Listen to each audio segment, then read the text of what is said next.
holidays right now until the 10th of the month. Thank you. Thank you everyone for attending tonight. I'm Mary Will. I'm the Title VI coordinator for the Eastside Native American Education Program. We represent 3 school districts, Bellevue, Lake Washington, and North Shore. And so I hope everyone can see the screen. This is our Title VI Native Education Grant for the 2022-2023 school year. If you look at the very top of the grant on your screen, it shows the allocation amount is $82,667. I'm like, woohoo, that's the most we've ever received. We have a student count of 261 students, which is representing 90 different tribes, 90 different federally recognized tribes. So if we go down here, it's going to ask us some questions. And the first one is coordination of services for the formula grant. District, we have a Title I, we have Title III Vinto program. So those are all available in our school district.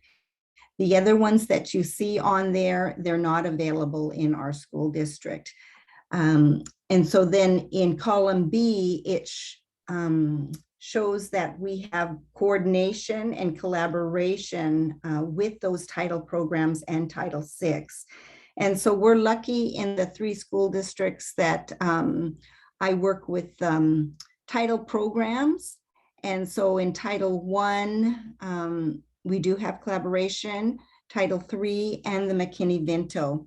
And I have a little write-up there in regards to what that coordination might look for. We're only given so many characters, and I try to use each character to make a difference in the statement that we provide for our grant to the Office of Native Education, which is housed in the Department of Education. So with Title I, we look at the services, we look at the data, we share data with one another. Students are invited to be part of the safety net classes, and then if they have summer school classes, they're invited to attend to those. It's the same with Title III, which is English language learners. There's a component where students can receive some services. It's mainly through our program students that I've been in contact that will be taking summer school through the title will be offered June through July. It's a month-long program in the mornings where students will attend and they will support. And then the other one that you see is McKinney-Vento program that's in all 3 districts, and we qualify in that area. So I work very closely with those looking at transitional housing, looking for vouchers for food. Even our program provides, we just provided some funding for a summer camp through the YMCA for a family that's homeless in our program. And so those are just a few examples. I can send this document to you if you'd like to read, but I don't know, maybe you were perusing it really careful. I think we get 2,000 characters to write about what that coordination of efforts looks like. But we've been very lucky to develop relationships over the years in regards to sharing information with all title programs.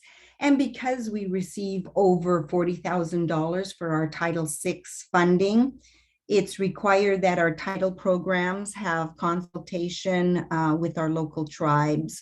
So that'll happen in June. So that's separate from this public hearing that we're having right now. So all title programs we meet with, and now it's going to be, instead of the Tribal Educational Agency, it'll be governmental agency within Snoqualmie Tribe. And so I think that's set up for June 1st at 8 a.m. in the morning. Coordination of services for professional development. Here, there's 4 different areas that we kind of concentrate and what we helped with in our districts. We did have SDI training in regards to schools. We do collaboration with Snoqualmie Indian Tribe, Washington. We've just started that conversation in North Shore School District. And North Shore School District also has consultation with the Tulalip tribe, looking at adopting that curriculum into our schools. And so we've had trainings on that. And we've got some really strong supporters in curriculum and development. And I know there's several of you that we've even met with the curriculum developers. And I can see Hito and Alexandria are a good example of that in November and December of this year, when we were looking at things that didn't quite look right and we want it changed. And we were able to make that change. And it does make a difference when students voice their opinions along with their parents. And then I always come as a supporter behind that. And I think we were very happy with the change that's going to happen. And the same thing happened up in North Shore School District. So that textbook that we were taught is being deleted, and other lessons are put in place for that. So we're being culturally respectful for the way that we're learning our history within. Our history is not just for our Native students, it's for all students to learn the history of Native people in this country and learn the history of the first peoples of this land where we live. So the other trainings that happen are on the state level, and through OSPI, we've had great partnerships in regards to that with Patty Shelton, Amber Anderson, Crystal Stevens, and Hannah, and Nikki Arnold Smith from up in North Shore. So they do good work there. The other kind is a subset of teachers, pre-service training and orientation. Some is just Indian education specific. So this past week, I attended along with several other teachers in our districts. I think altogether, I saw 1, 2, from Lake Washington School District. I know Irene actually and we were keynotes on Thursday morning. Language exploration project that we've been doing actually since 2015. The work that we do this past year. So it's kind of cool to be able to share that with them. I thought it went pretty well. And my gauge to that is the afterwards, and they want to get more ideas of how they could have language within their schools. And I know the vision in our program is to reclaim one word at a time. And now I'd like to time, because we're getting to that level where we're learning phrases, able to do that. The other is conference national level. That would be like our staff. I know every year, 2003, I've been attending the National Indian Education Convention. And so we just put in to present a workshop in regards to our language exploration on the national level. So, just giving other people the idea how important language is, how important culture is. We have in our Title VI program to learn our history. to learn things about our culture, to experience ceremony, to explore our languages. It's not about, academics are really important, but that's why we have general education. They're supposed to be teaching our children. And Title VI has that opportunity to teach culture and bring us together as a Native community. And so that's the way I really look at it. And I don't ever want to look like another title program, because if you look, then you're going to be Title I or you're going to be Title III. And that's not the purpose of Title VI.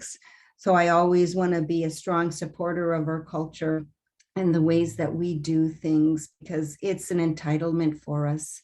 Our ancestors signed those treaties so that we could have Native education, and that the government had a responsibility there. So that's the way I look at it for Title VI. Dissemination of assessment, that's why we're having a public hearing right now in our Indian Parent Committee as we plan. And that is a requirement. And it is a requirement to have parent committee meetings. And I think when you're doing those things at the level that we do in ENAP, it makes a difference. It makes a strong a difference for our families. It impacts the lives of our children. Are we making any changes this year? Really no changes. We always add two, and sometimes I think we add two, and it's just more and more diverse on Monday nights. And so excited to work and working with our parents and with our students to create that's very solid and making a difference in our lives. So the public, that's what this is right now. So I put in the date of May 2nd.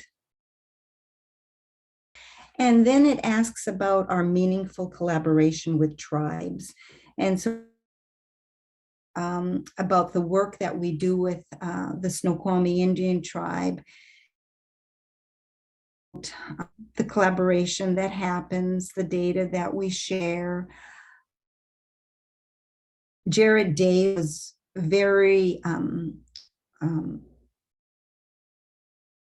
guess, a leader in that way. You know, he attended conferences, and when we were able to do it in person, he was there in person, and even attending our program. And I know his little one attended our program.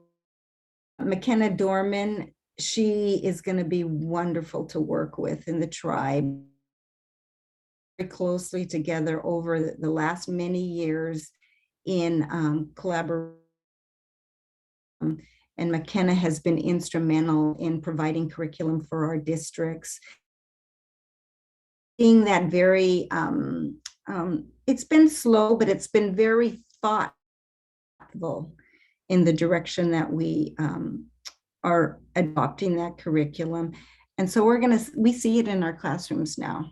And that's very exciting to see that work. Let me make this just a little bit bigger. Like our drum project that we just had, we made 43 drums. Some of those were in person, and some of those were done via Zoom, because feel comfortable yet coming in person, and that's okay. But I wanted to thank the Snoqualmie Indian tribe, because we write a grant every year, because you can see our funding isn't that great, $82,000. And things like a drum project cost some money. And so we really do appreciate the support that they've given us through their charity grants. And that consultation and collaboration is year round. It's not just a public hearing. There are many times that we meet together in regard to things like ethnic studies. I know the Bellevue School District District, Lake Washington and North Shore have adopted land acknowledgements.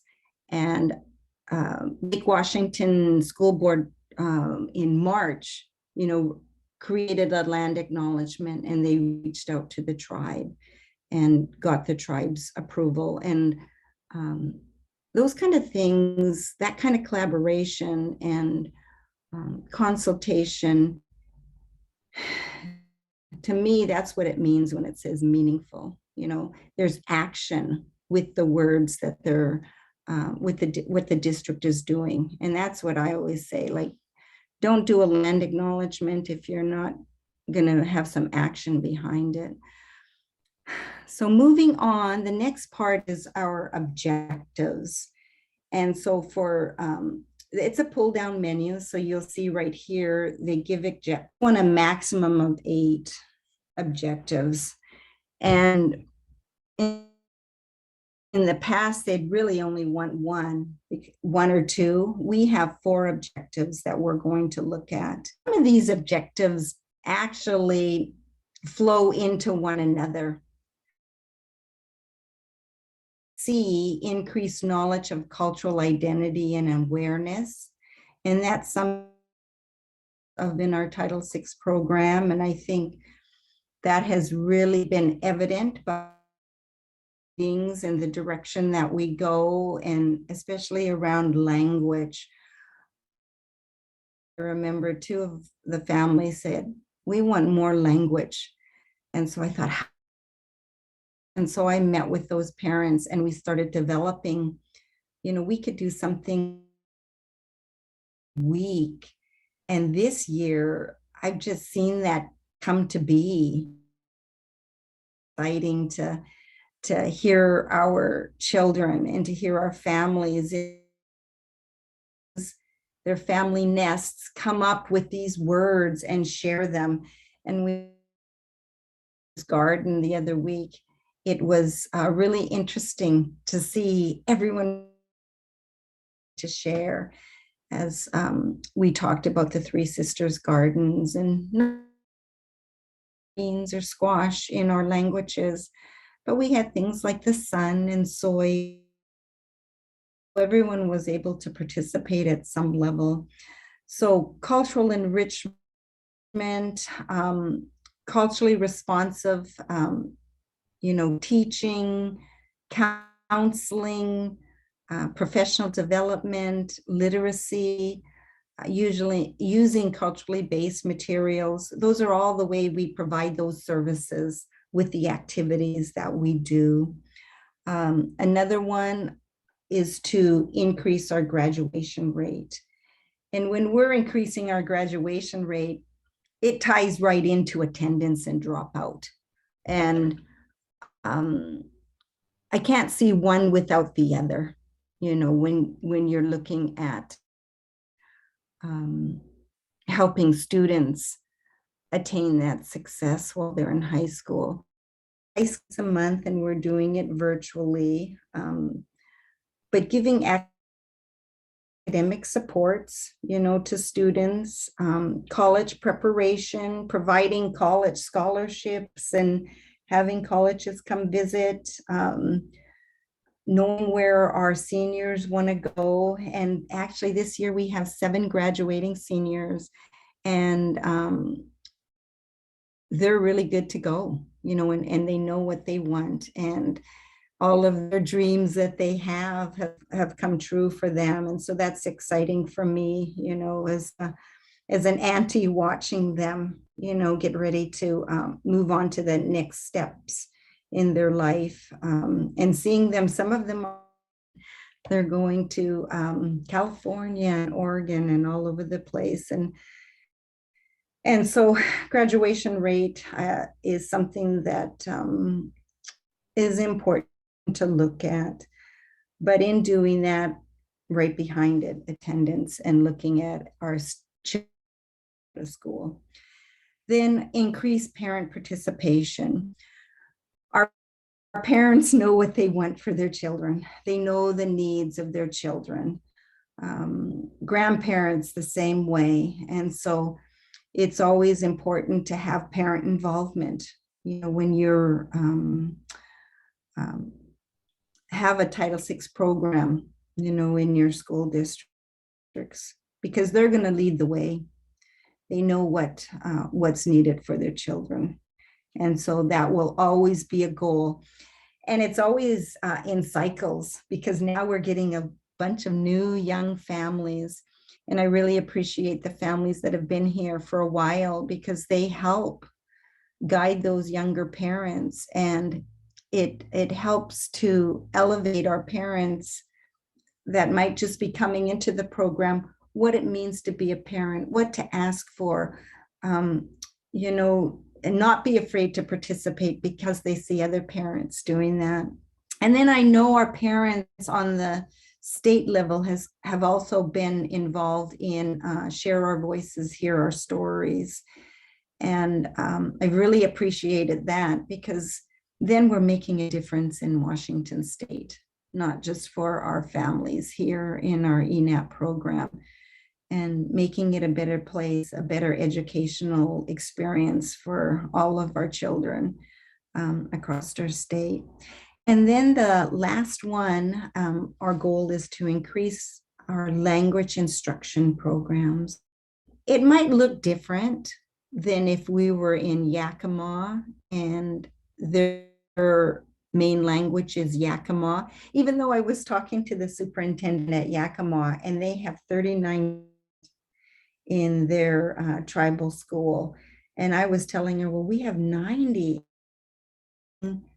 I always like to follow what's happening in the tribal schools, reservation schools that are really close and have a high population in the they're doing in their language programs, because what they're doing there, we should be able to duplicate here.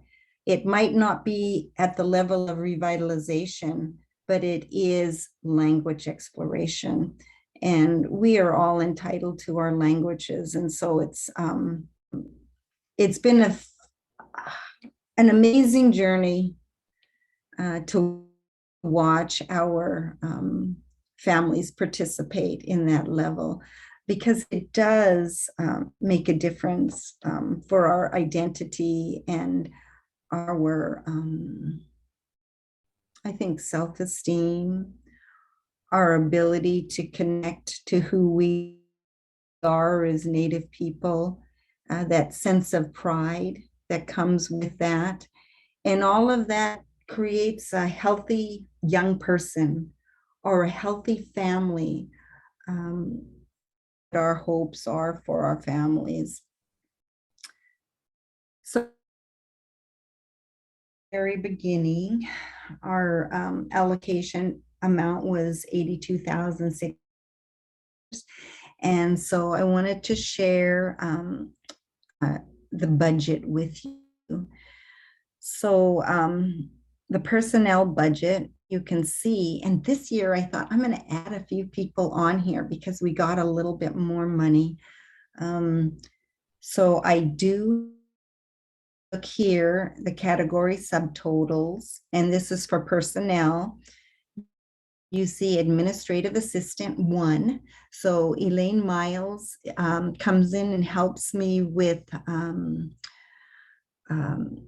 our enrollment, because and all of you have enrolled your children in the program, and it just takes a lot of time, to even bring one form in. Like the other day I got a form, I was so excited, because that means an extra $220, not this year, but next year. And so we receive about $220, $240 per student, which isn't a lot. I think in general education, we're pretty much close to $15,000 per student. So our school districts better be educating our students for that amount of money. So administrative assistant costs, and then you will see, okay, project coordinator, 1 at 100%. So you see my program costs. I think that says 53.5. Then the fringe benefits, fringe benefits means like your medical and dental, your eye benefits.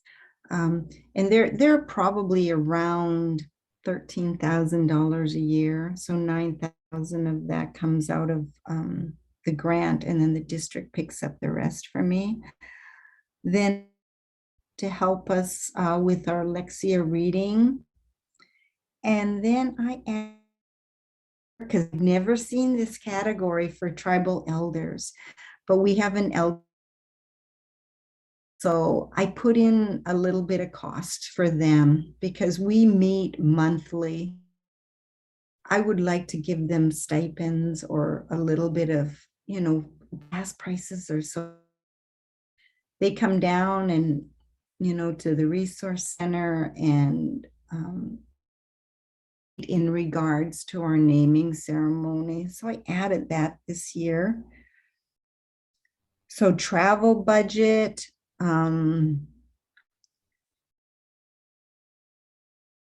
dollars. So I drive between 3 districts. So I put 1,200. Before that would never, I'd use my $1,200 up. I felt like, and I didn't use it at all during the pandemic. But this, I think I probably have about $100 left from that. And then the other one is out of district travel. So when I go to NIEA, that helps pay for some of those expenses, or going to like the Washington State Indian Education Association or the Western Washington Native American Education Consortium Educators Conference.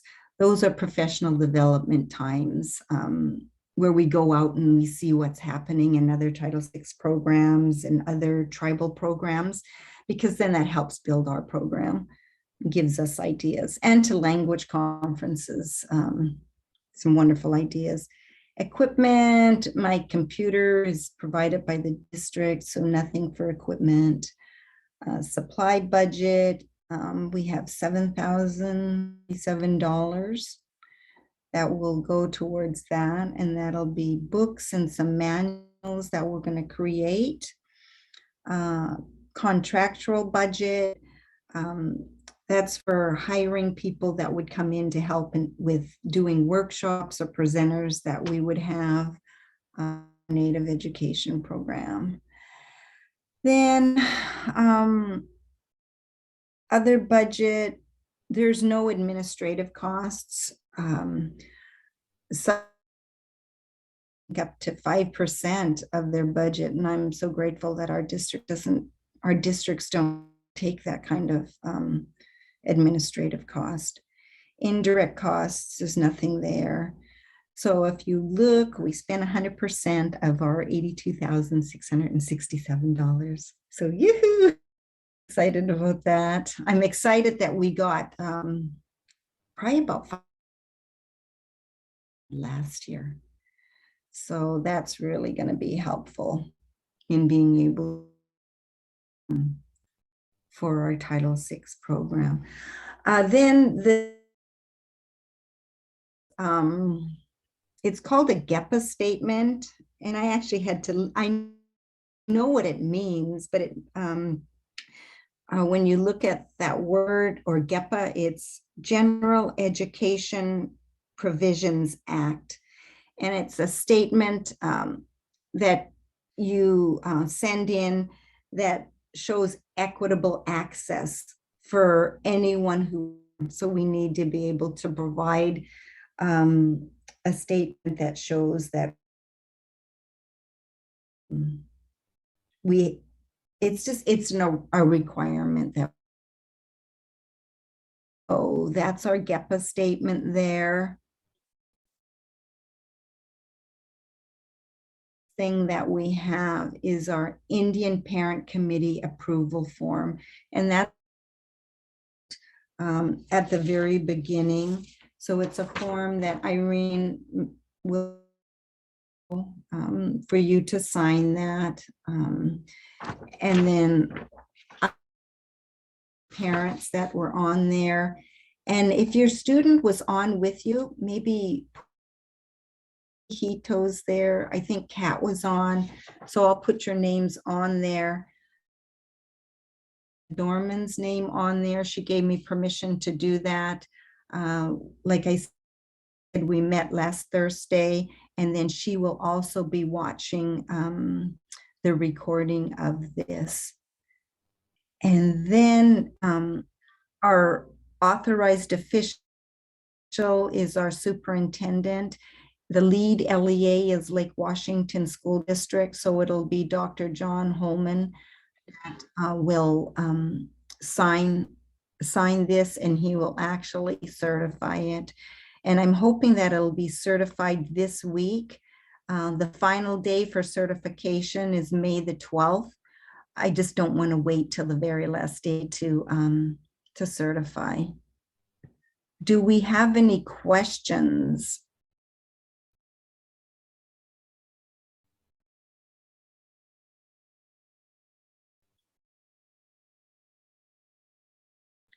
I guess maybe we should take a vote because normally, and I can't see everyone. Let me stop sharing really quick.